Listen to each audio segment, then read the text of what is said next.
Di ba, pag nagde-date kami ni Mama, lagi kayo sumasama. Oo nga, oo nga.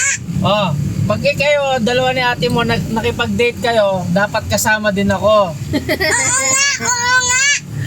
Yan ha, Ate. para may ebidensya ako ha. Ikaw din, ate. Deal? Deal ba yun? Hindi ate, pag nakipag-date ka ron, dapat kasama din ako. Oo nga, oo nga. Ate mo, Papa, nag-iisip pa. Kana mag-isip ako. Eba! Ayaw kang isama, Papa. Ah, si Kuya, si Kuya.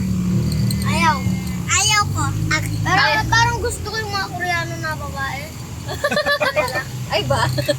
Aba, Chusi-chusi ka na ngayon, anak. Diyos ka pa, mas maganda yung Pilipina. Ikaw, Biyo, nag-guess ka na, ha? Oo nga, oo nga, oo nga. Ayaw ko ilibre si Papa. Ayaw ka palang Hindi naman ikaw maglilibre, may sarili akong pera eh. Yung Parang gusto magde-date ko sa'yo, kayo, siya yung eh. magbabayad. Sige. Siya, ba, pag magde-date ka, tas ikaw pa magbabayad, ay naku. Ay naku, be. Pag yun to na. Tricks ko. Pag si Kuya, pag siya yung nag-date, syempre siya yung lalaki, siya yung magbabayad. Pero kayo, girl, pag dinate kayo, yung guy yung magbabayad, hindi kayo yung magbabayad. Bayad mo yung Si Kuya, siya yung magbabayad pag nagkaya siya ng mag-date. date na yan.